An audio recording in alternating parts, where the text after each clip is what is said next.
अस्सलाम वालेकुम and welcome to अलीज़ी vlogs. रात के अंधेरे में कल हुकूमत ने एक ऐसा बिल पास करवाया जिससे जाहिरी तौर पर हुकूमत ने अपने 5 साल कंफर्म कर लिए हैं। इस नाजायज कब्जे को मजीद मजबूत कर लिया है। ये रात के अंधेरे में डाली गई वारदात क्या है, इसकी तफसीलात आपके सामने रखूंगा और साथ में पीटीआई के किरदार पे भी एक नजर डालेंगे। क्या पीटीआई ने इस कानून में खामोश मदद की है या चाह कर भी हमेशा की तरह हदफ हासिल ना कर सके, हुकूमत को अपनी इस साजिश में कामयाब होने से रोक नहीं सके। तमाम तफसीलात आपके सामने रखता हूं। कल एक बिल पेश किया गया कौमी असम्बली और सेनेट के अंदर जिसके मुताबिक आर्मी चीफ, नेवी के चीफ, एयरफोर्स की चीफ की मुद्दत मुलाजमत बढ़ा करके 5 साल कर दी गई है। पहले 3 साल होती थी, अब 5 साल है। उसके साथ जजेस की तादाद को बढ़ा करके सुप्रीम कोर्ट के 34 कर दी गई है। कहने में तो ये एक छोटा सा जुमला है कि जज बढ़ गए, अच्छी बात है, जल्दी फैसले होंगे, लेकिन इसके पीछे वारदात क्या है वो मैं आपको बताऊंगा। पहले जरा सेनेटर मुश्ताक साहब का एक ट्वीट पढ़ते हैं, उस ट्वीट में आपको सारा मामला समझ आ जाएगा। ये सीन क्या है। सेनेटर मुश्ताक साहब लिखते हैं, तो गोया पाकिस्तान में कानूनी मार्शल लॉ का रास्ता हमवार हो गया है। कानूनी मार्शल लॉ, जब मालिक चौकीदार के गुलाम बन जाएं, मुस्लिम लीग प्लस पीपल्स पार्टी प्लस इनके इत्तेहादी रावलपिंडी की तरफ देखते हुए कहते हैं, क्या हुक्म है मेरे आका। अब आगे बात को जरा गौर से सुनिएगा, समझिएगा।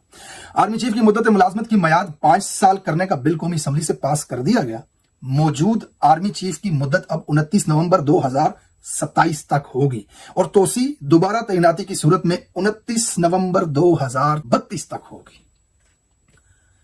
समझ नहीं बात। अब आगे पढ़ें। इसको दहशतगर्दी एक्ट में आर्मी को शक की बुनियाद पर बगैर किसी वारंट अदालती हुक्म के किसी भी फर्द को 90 दिन तक हिरासत में रखने के इख्तियारात देने के साथ मिलाकर देख लें। अब एक और यहां पर पास किया गया कानून जिसके मुताबिक सिक्योरिटी एजेंसी किसी भी शख्स को शक की बुनियाद पर उठा सकती हैं, गिरफ्तार कर सकती है और 90 दिन तक अपने कब्जे में रख सकती हैं। सवाल पूछने की जरूरत किसी में नहीं होनी चाहिए, बगैर वारंट, बगैर अदालती हुक्म के।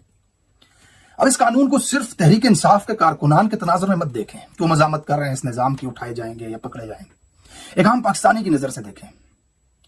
अगर किसी मोहल्ले में एक बड़ा साहब रहता है ना, उसको पड़ोसी पसंद नहीं है, उसका लड़का नहीं पसंद, उसकी लड़की नहीं पसंद, तो अब उसे उठाने के लिए वारंट नहीं चाहिए, अदालत का हुक्म नहीं चाहिए। साहब का दिल किया, चुप के ले जाओ, कुछ नहीं कर सकते आप। किसी ने बड़े साहब की गाड़ी रिवर्स करते हुए टक्कर मार दी, उसकी हेडलाइट टूट गई, साहब उठा सकता है, साहब के पास ये इख्तियार मौजूद है। किसी ने जाते हुए ऐसे देख लिया, साहब के साथ उसकी जवान औरत जा रही थी, वैसी नजर पड़ गई किसी जवान की, देख लिया ऐसे, साहब को गुस्सा आ गया, नहीं तुमने क्यों देखा, चुको इसको।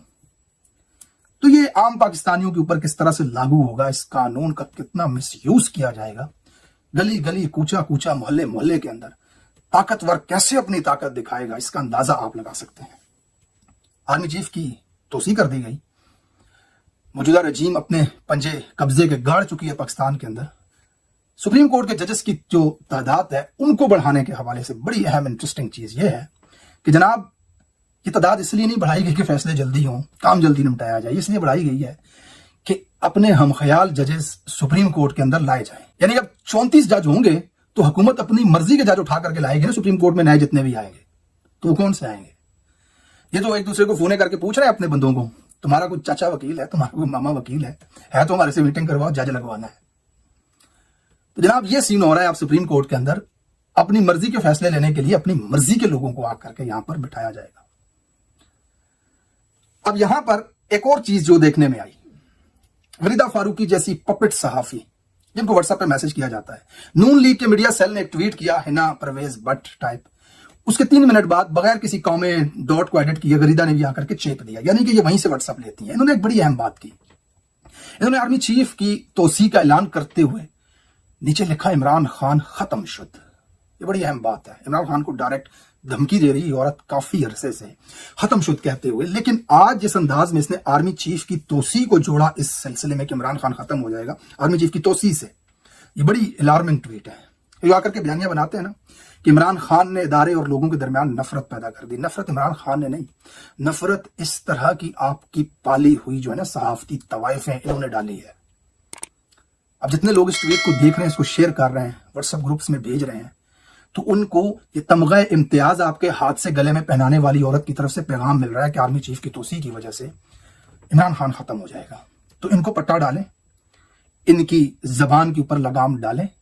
ये इदारे और अवाम के बीच में नफरत पैदा करते हैं। अवामी लीडर 25 करोड़ का लीडर है, उसके हवाले से यह खबर दे रही है कि आर्मी चीफ की तोसी की वजह से इमरान खान की जान खतरे में हो जाएगी, यानी कि खत्म शुद्ध हो जाएगा इमरान खान। इनको पटा डालें। ये इदारे और अवाम के बीच में नफरत डालती हैं और इनको तमगे इम्तियाज ना बनाए, इनके गलों में पट्टे डालें। अच्छा, अब इस सारे सिनेरियो में तहरीक इंसाफ के किरदार को देखते हैं कि तहरीक इंसाफ ने खामोश हमायत दी है इसे, या फिर कुछ नहीं कर सके। खबरों के मुताबिक, चमगुइयों के मुताबिक, डोनाल्ड ट्रंप के इलेक्ट होने से पहले आर्मी और आर्मी चीफ की तोसी और ये चीजें करना जरूरी थी, ताकि नई एडमिनिस्ट्रेशन आएगी तो पता नहीं क्या फैसला करेगी। दूसरी तरफ डील की खबरें चला करके हुकूमत को मजबूर किया गया था कि उस डील को शायद नाकाम बनाए तो तोसी कर दें। ये शहबाज गिल की एक ट्वीट के मुताबिक मैं आपको बता रहा हूं, उन्होंने ये लिखा है कि यानी डील की खबरें चलाई गई ताकि प्रेशर बनाया जाए हुकूमत पे, और हुकूमत इस डर से कि इमरान खान के साथ कोई डील ना हो जाए, लिहाजा चले एक्सटेंशन करा देते हैं। बहरहाल ये एक बात है। तहरीक इंसाफ का इसके अंदर क्या किरदार है? देखें, आज इमरान खान की बेगम जज के सामने रो पड़ी ये कहते हुए कि मुझे इस अदालत से इंसाफ की कोई उम्मीद नहीं है, मैं दोबारा इस अदालत में नहीं आऊंगी, मेरा तकिया और कंबल मेरी गाड़ी में पड़ा है, मुझे भेज दें जेल। ये इमरान खान की बीवी की बात आपको बता रहा हूं। इमरान खान जेल के अंदर कैद है, 31-32 साल की कैद बामुशक्कत उसको सुना दी गई है। किन केसों में? जो सारी दुनिया को पता है, जेली और नकली केस। तहरीक इंसाफ जब से जीत करके इलेक्शन आई है, ऑब्वियसली ये जीते हैं, 2/3 मेजोरिटी के साथ जीते, पूरे पाकिस्तान ने इनको वोट दिया है, तब से लेकर आज तक हर महाज पर मुसलसल नाकाम हो रही है। यह हुकूमत अपना हर हदफ हासिल कर लेती है, अपनी हर चाल में कामयाब हो रही है। आईनी तरमीम हो या बिल पास करवाना हो या एहतजाज को रोकना हो या इमरान खान के ऊपर पाबंदियां लगा देनी हो, उसके सेल की बिजली बंद कर, जो कुछ भी हुकूमत ने चाहा वो उन्होंने हासिल किया। ये बात मैं मानता हूं कि उनके पीछे बहुत बड़ी ताकत है, पूरे एस्टैब्लिशमेंट उनके पीछे खड़ी है। लेकिन 90 के करीब आप ईवान के अंदर मौजूद है, 200 के करीब आपके एमपीएस है, एक सूबे के अंदर आपकी हुकूमत है, 4 करोड़ तो सिर्फ वोटर आपका पाकिस्तान के अंदर मौजूद है, 25 करोड़ आवाम आपके साथ खड़ी है। आप हर महाज के ऊपर नाकाम हो रहे हैं, कोई कामयाबी आपको नहीं हो रही। इमरान खान को आज तक इस क़यादत से क्या फायदा हुआ है? तहरीक इंसाफ को इस क़यादत से आज तक क्या फायदा हुआ है? और तो और मुझे यह बताएं, इस क़यादत ने जो 90 ईवान के अंदर मौजूद है, इन्होंने अवामी मफाद के लिए पार्लियामेंट के अंदर कौन सा कानून पास करवाया, कौन से आइन के अंदर तरमीम करवाई है, कौन सा ऐसा इकदाम किया है जो आम आवाम के फायदे के लिए हो? देखिए, ये जो रजीम इस वक्त मुल्क के अंदर बैठी हुई है, इसका हर अमल, इसकी हर चाल, इसकी हर तरमीम, इसका हर कानून, इसका हर बिल अपने कब्जे को तूल देने के लिए होता है, आवाम के लिए नहीं होता। ये वाज़ेह तौर पे हम आपको रोज आकर के बताते हैं। ये जजों को कंट्रोल कर रहे हैं, अदालतों को कंट्रोल कर रहे हैं, ये तोसियां दे रहे हैं, ये हर हरकत, हर अमल अपने जाती मफाद के लिए करते हैं। ये ईवान अवाम के लिए बनाया गया है, अवाम के हक में की कोई बात यहां पर नहीं होती। अब बताएं, इस बिल में अवाम के फायदे की क्या बात है? आईनी तरमीम के अंदर जो उन्होंने बनाया, आईनी बेंच बन जाएगा, सुप्रीम कोर्ट में ये जज होंगे, तादाद बढ़ा दी, इसमें अवाम का क्या फायदा है? इसमें हर फायदा इनके इक्तिदार के लिए। तहरीक इंसाफ के लोगों में से जो 90 वहां पर बैठे हुए हैं, उन्होंने इस सब को रोकने में क्या किया? अब देखिए, मैं एक बड़ी आपको बात बताता हूं जो मेरे माइंड की है। अगर तहरीक इंसाफ के ये नुमाइंदे 2 मिनट के लिए फर्ज कर लेते हैं, तहरीक इंसाफ के ये रुकन असेंबली जो है, ये आज इस्तीफे दे दें, घर चले जाए, तो क्या वर्ष होगा ज्यादा से ज्यादा? इमरान खान तो पहले से जेल में है, तो उसको तो पहले से सजा सुना दी गई है। जब दिल करता है वो बिजली बंद कर देते हैं, जब दिल करता है मुलाकात बंद कर देते हैं, जब दिल करता है अखबार बंद कर देते हैं, जब दिल करता है डॉक्टर बंद कर देते हैं। अब भी कर रहे हैं ना, तो ये घर चले जाएंगे, तो फिर भी वो चीज तो जो चाहते हैं वो कर रहे हैं इमरान खान के साथ, उसको सजा सुना दी उन्होंने। इनका होना ना होना तो बराबर है। अगर इनसे इस्तीफे ले लिए जाते हैं तो री इलेक्शन के जरिए हो सकता है हुकूमत के सारे बंदे आ जाए ईवान के अंदर, तो भाई उनके पास तो पहले से 2/3 मेजोरिटी है, 17 वालों के पास 2/3 है, तरमीम करवा लिया इनके अंदर उन्होंने। तो अगर आपके जाने से वो आते हैं तो क्या वर्ष होगा ज्यादा से ज्यादा? उन्होंने सब अहदाफ हासिल कर लिए। लेकिन एक चीज जरूर होगी अगर आप घर चले जाएंगे तो, वो ये होगी कि तहरीक इंसाफ की एक नई क़यादत ऊपर आएगी। ये चलो आप में से भी बहुत सारे रहेंगे यहां पर, हो सकता है, और कुछ नए लोग आ जाएंगे। वो कम से कम इतना तो जरूर करेंगे ना कि अपनी सीटें पार्लियामेंट के अंदर नशिस्तें और इक्तिदार की ख्वाहिश में सड़कों पर निकलेंगे, एहतजाज करेंगे, इस रजीम को भेजेंगे।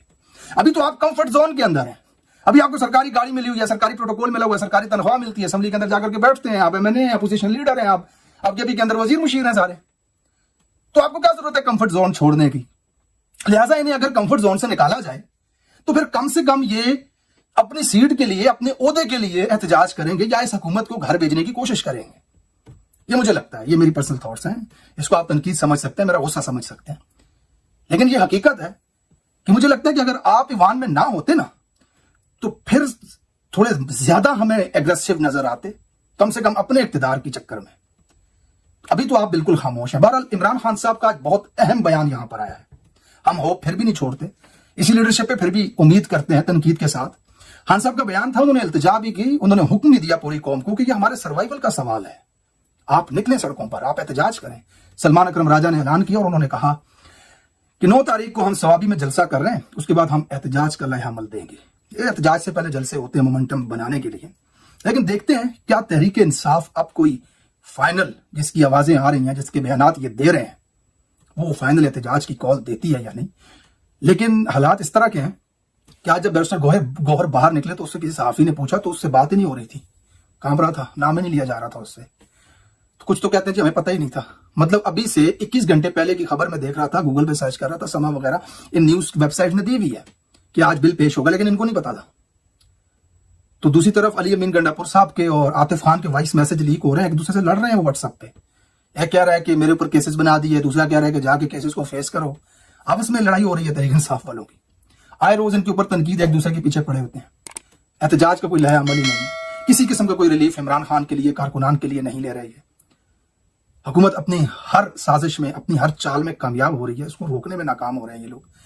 बस इनका काम सिर्फ इतना है कि ये बाहर आकर के हमें एक बात बताते हैं कि इमरान खान साहब कहते हैं मैं डट के खड़ा हूं। तो बस जनाब इनका ये काम है कि ये इमरान खान का पैगाम देते हैं हमें आकर के। बहरहाल आखिरी खबर आपके साथ शामिल करूंगा, बड़ी इंपॉर्टेंट है, बड़ी इंटरेस्टिंग खबर है यहिया अफरीदी साहब के हवाले से। ये हसनात मलिक साहब का एक वीडियो था जो वायरल है इस वक्त, इसके ऊपर सबने ट्वीट किया। सदीक जान का ट्वीट पढ़ के आपको सुना देता हूं। जस्टिस मंसूर अली शाह और जस्टिस मुनीब अख्तर ने चीफ जस्टिस यहिया अफरीदी से प्रैक्टिस एंड प्रोसीजर कमेटी का इजलास बुलाने का मुतालबा किया, लेकिन चीफ जस्टिस ने मीटिंग नहीं बुलाई। प्रैक्टिस एंड प्रोसीजर का इजलास बुलाओ, नहीं बुलाई चीफ जस्टिस ने।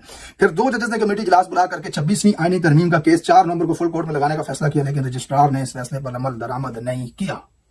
अब इस ट्वीट के मुताबिक, तो मेरी समझ के मुताबिक, जस्टिस यहिया अफरीदी साहब आईनी तरमीम के हवाले से कुछ नहीं करना चाहते। तो मामला आपके सामने वाज़ेह हो जाता है कि जस्टिस यहिया अफरीदी जो है उनका ऊंट किस करवट बैठ रहा है। बहरहाल ये कुछ अहम तरामीम थी, आज की कानून बनाया गया जो बिल के जरिए, इसमें आर्मी चीफ वगैरह को एक्सटेंशन दे दी गई। हुकूमत ने अपने आप को इतना मजबूत कम से कम कर लिया है कि आइंदा 5 साल तक आप उनको अदालतों के जरिए किसी कानून साजी के जरिए नहीं घर भेज सकते, सिवाय एहतजाज के। आपके पास एक ही ऑप्शन है, दूसरा ऑप्शन बचता है जो वो नो कॉन्फिडेंस का होता है, तो उसकी तो बात आप सोचे ही ना। आपके 15 मेंबर उठा करके उन्हें अपनी तरफ कर लिया, तो आप कहाँ वो बंदे पूरे करेंगे जो नो कॉन्फिडेंस पे आपको वोट देंगे। आप अपोजिशन लीडर होते हुए आपकी नाक के नीचे से 15 बंदे उठा के ले गए, हाँ आपको नहीं पता। सेनेट में आपके शिबली साहब पता नहीं किसी गार से वीडियो बना करके भेज रहे होते हैं, उनके 2 सेनेटर बिक गए, कुछ नहीं कर सके। तो ये बात तो हाँ भी है दीवाने का, क्या इसके अंदर कोई ऐसी नो कॉन्फिडेंस मोशन के जरिए हुकूमत को घर भेजा जाएगा। एक ही अल्लाह आपके पास एहतजाज करने वाला, वो अगर आप नहीं करते तो इस अवाम के ऊपर ये बात अयां हो चुकी है कि आप अपने कंफर्ट जोन में खुश हैं, आपके पास ओहदे हैं, आपके पास कुर्सियां हैं, आपको कोई मसला नहीं है। पाकिस्तानी अवाम के साथ जो होता है, मर्जी हुकूमत ऐसा कानून बना ले कि किसी को भी उठा करके 3 महीनों तक एजेंसियों के पास रखा जाए, आपको इससे क्या फर्क पड़ना है। या फिर इमरान खान को 32 की जगह 44 साल सजा दे दी जाए, या फिर उनको मिलिट्री कोर्ट्स में ले जाया जाए, आपको क्या फर्क पड़ना है इससे। तो बहरहाल बड़ी इंटरेस्टिंग सिचुएशन है। अगले वीडियो में आपके साथ मजीद खबरें शामिल करता हूं। अपना ख्याल रखिएगा, चैनल को सब्सक्राइब कीजिएगा। अल्लाह हाफिज।